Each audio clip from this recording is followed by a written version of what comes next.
me an instrument of peace. Can you say that out loud with me? Make me an instrument of peace. One more time. Make me an instrument of peace. You know, the first time I ever heard that song, and you know that's my favorite version of that. Thank you. That was a blessing. I thought, isn't it interesting that the word is make me? Do you hear that? Because so many times we don't want to. You know? We don't want to be peace. We want to talk. I have to say, Mitch, I am so honored that you're sitting there this morning. Thank you. I feel like my big game needs to be here this morning, so thank you.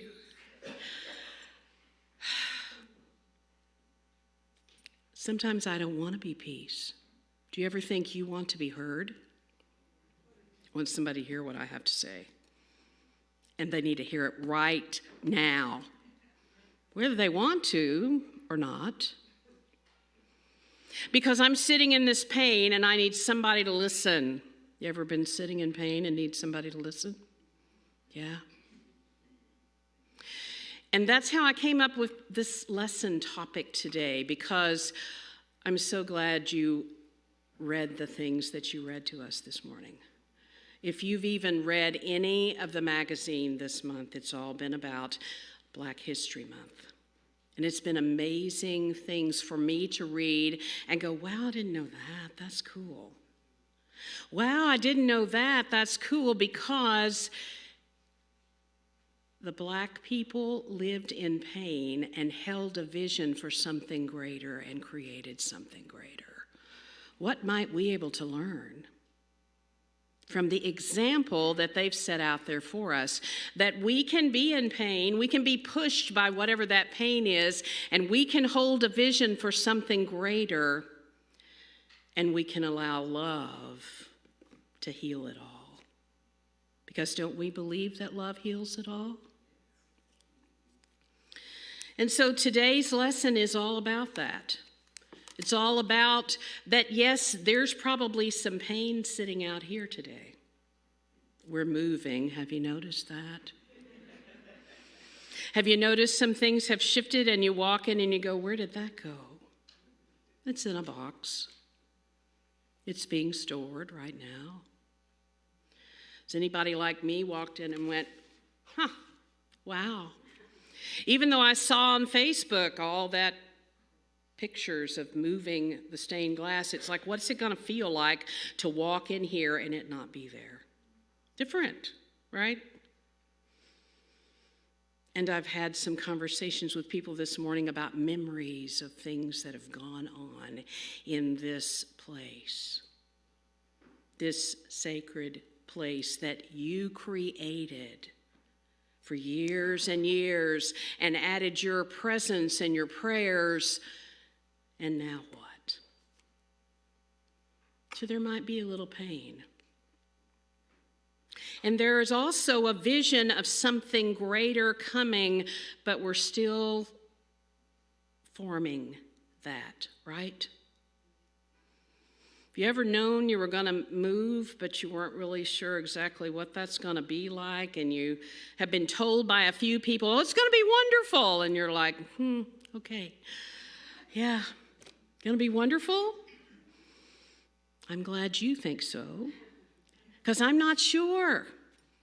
I want you to know this morning it's okay to be in wherever you are. It's all okay. Tell somebody sitting next to you it's all okay. Did they believe you?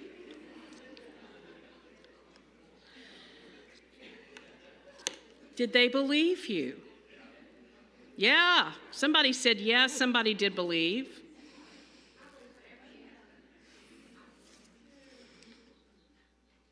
So today I'm going to share a story of mine and then move back and forth into your story as I'm sharing it. I learned this from reading stories about Jesus, the master teacher, because he taught in parables. And sometimes the best way for me to get something is to hear a story and I go, oh, huh. So I'm going to tell you about a little girl that grew up in Woodbine named Denise. That was me. And I grew up in a time when children could just run and be free. Anybody else remember that? Riding bicycles in the street, going and doing all kinds of fun things.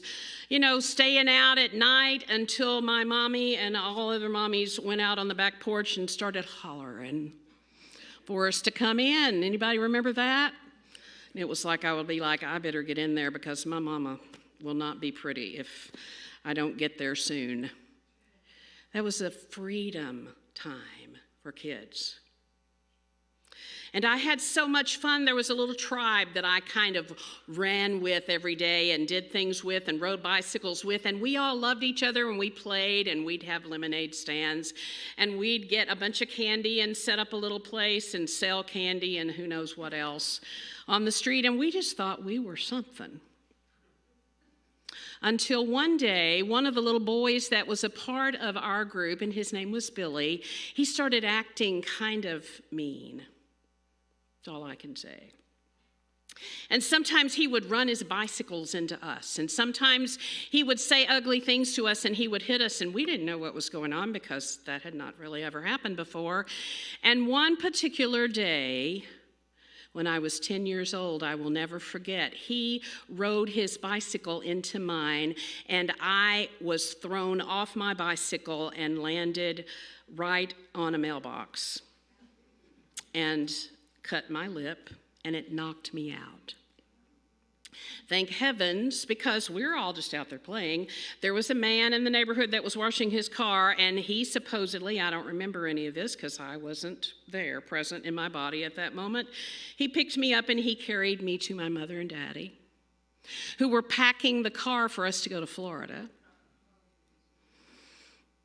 And they rushed me to the hospital because there was blood everywhere. You know, if you cut something right in here, there's a lot of blood that happens very quickly.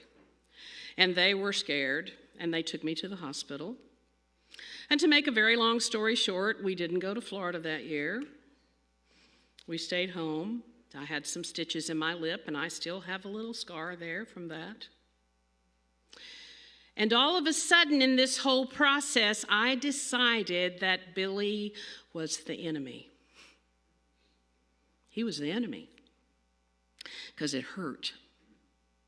And I was hurt for a long period of time. And I even talked to all my friends and said, we're not going to play with Billy anymore. Not going to. Ever. Do you hear me? We're not ever going to let him ride bicycles with us. We're never ever going to talk to him. We're not going to. And guess what?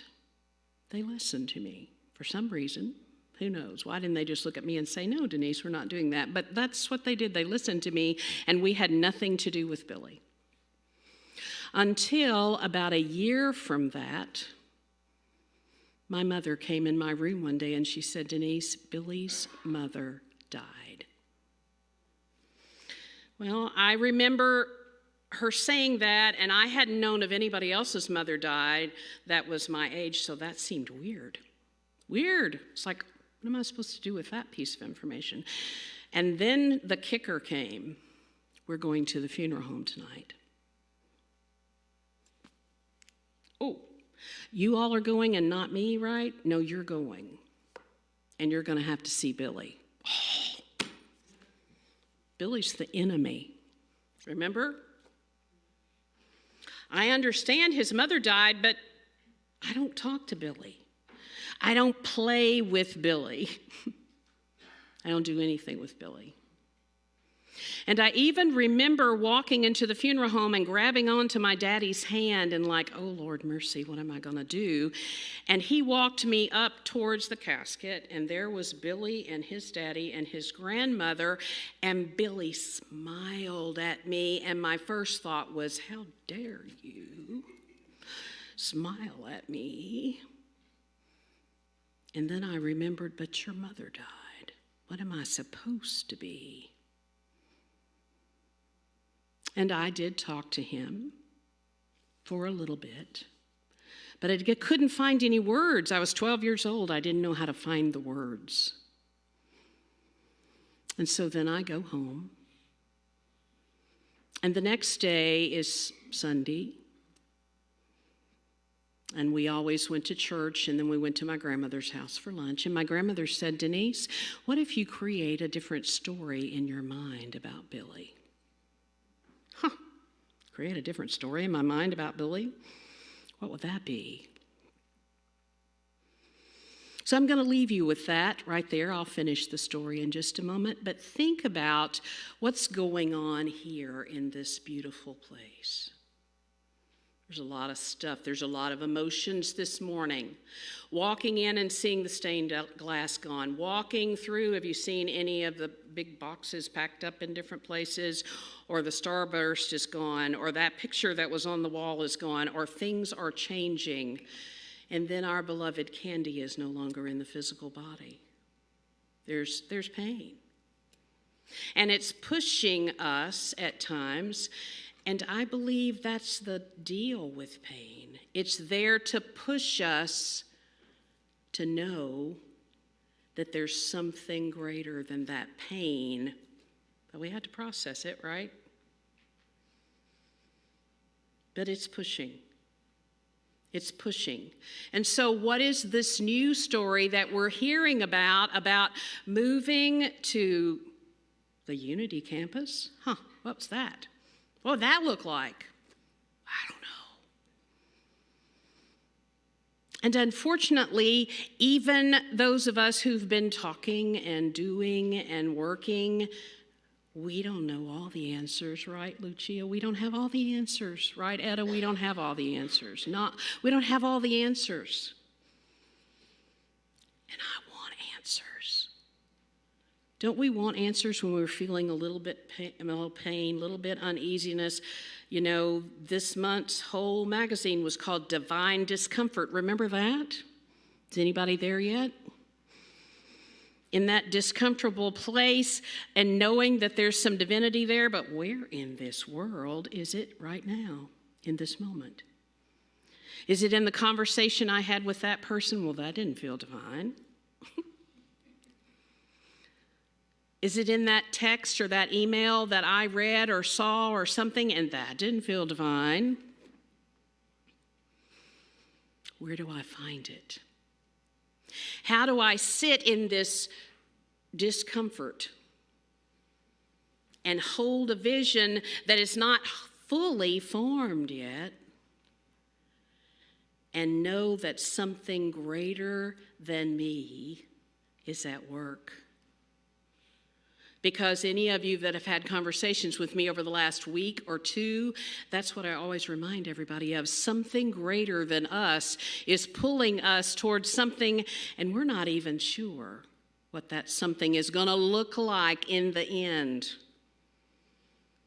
How do you deal with that? Trust. Trust.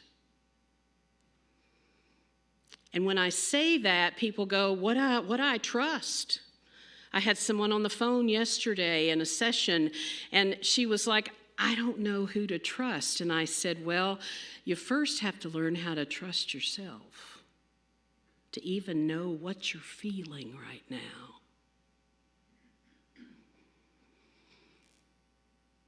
Somebody just sucked all the air out of the room. I felt it. Yes, we have to trust that there's a higher power or God or whatever you want to call it, or the presence of love is guiding all of us.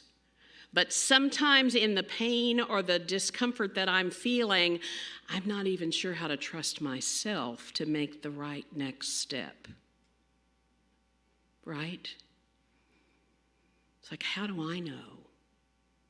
How do I know? Trusting me.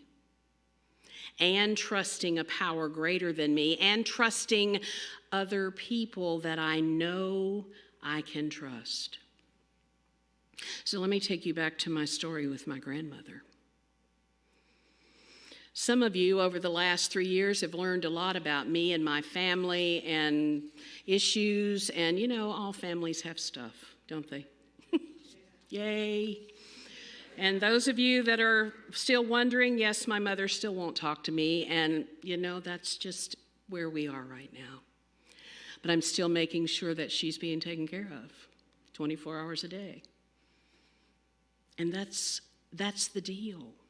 I have to trust that right and perfect and highest and best is happening. And if it can't happen through me, it can happen through my 2 sons and the people we've hired to take care of that. That's a weird trust walk for me right now.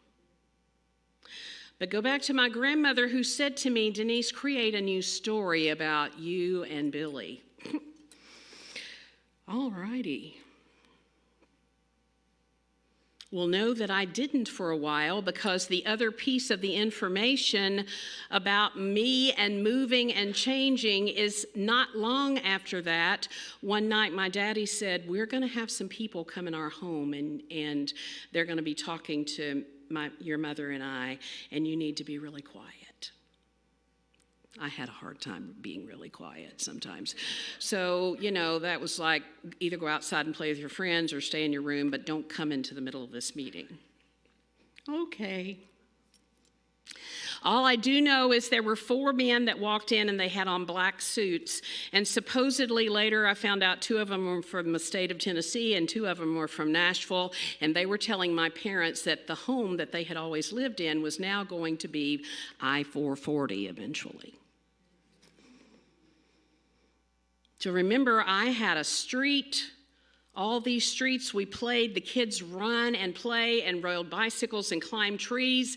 And that was all of my memories of growing up. And all of a sudden, 4 strange men that I'd never seen before told us, you're not going to be able to live here in about another 6 months. Create a new vision about me and Billy. I need to create a new vision about lots of things at that point in time. Because my parents weren't sure where we were going to move. We just knew we were going to move. I knew that I wouldn't be going to the school probably that I had always gone to, and I didn't know where that was going to be, but I knew it was going to be something different. And my beloved maternal grandmother was the only thing that I knew I could hold on to. And she kept telling me, Denise, you are a strong person. And if you remember, she used the word God a lot, that God is in all of this. You're going to be okay. Trust God and trust yourself to make the right decisions. But remember that this thing with Billy, you need to create a new story. There's something in my mind that kept holding on to that, but I didn't follow her advice. I didn't create a new story for years and years and years and years and years and years and years. And I still had that old story of this little boy who was mean, who hurt me. And then all of a sudden, everything I had ever known changed, and I moved, and I didn't know any of those people, and my parents put me in a private school, and all of that was very different. There weren't kids in the neighborhood to play with. There weren't trees to swing from. There weren't selling lemonade on the stands. There was just me. And so who and what do I trust? Well, know that some of you actually, again, have heard some of the stories of my past and the things that I had held on to, even when I first started speaking here, and some of your wonderful practitioners have helped me let some of that go.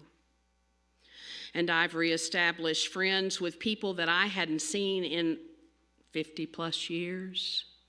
I've healed a lot of my past with the Church of Christ and with Lipscomb and all of that, and know that as it's like a magic, but no, it's not magic, it's holding a vision. 3 weeks ago, I got a message on Messenger from Facebook, and guess who it was from? Billy.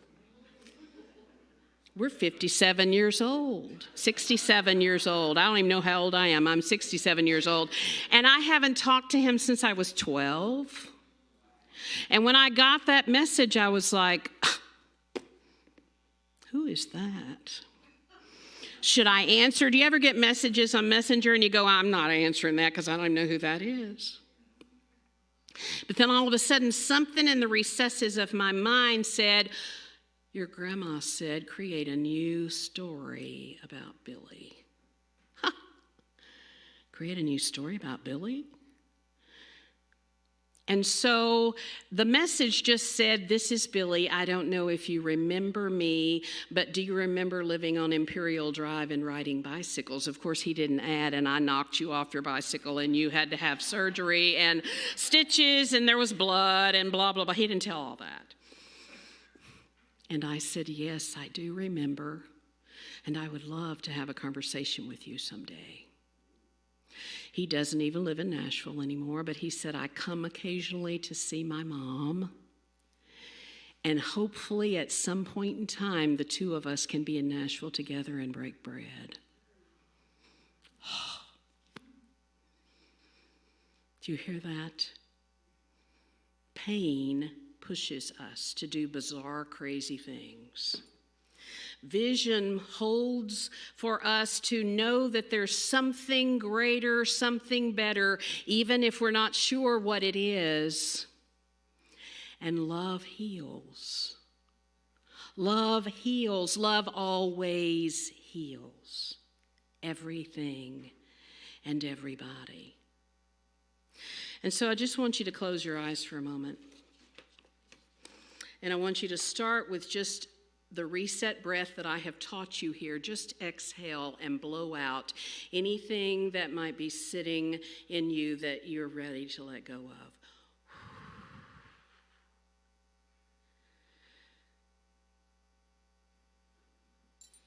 And place your hand on your heart. And do one more exhale. Just let it all go. And in this now moment, we allow the energy of life to breathe through us. And we allow this breath to flow through every cell, every organ, every system. And we allow the breath of peace to flow through us now, knowing we're safe, knowing we're secure, knowing that we are love and that we are loved and that we are loving.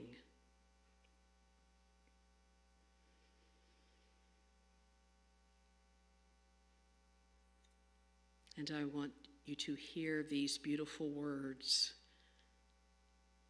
Just keep your eyes closed. These are from Candy. I am an artist of the Spirit. All else flows from this. I am a fully alive person, trusting the flow of energy and aliveness. The spirit within arises in strength. My joy is my power and my song of love. I praise Creator that everything is working together for the highest good. And we say together, and so it is. Namaste. Welcome to the Sunday service at CSLN. We are a welcoming and inclusive community of inspired individuals caring for and about each other and the entire planetary family. The Center for Spiritual Living Nashville offers spiritual tools for anyone seeking a more fulfilled and meaningful life through a deeper connection with a higher power or universal truths. Be sure to subscribe below if you enjoy our programs.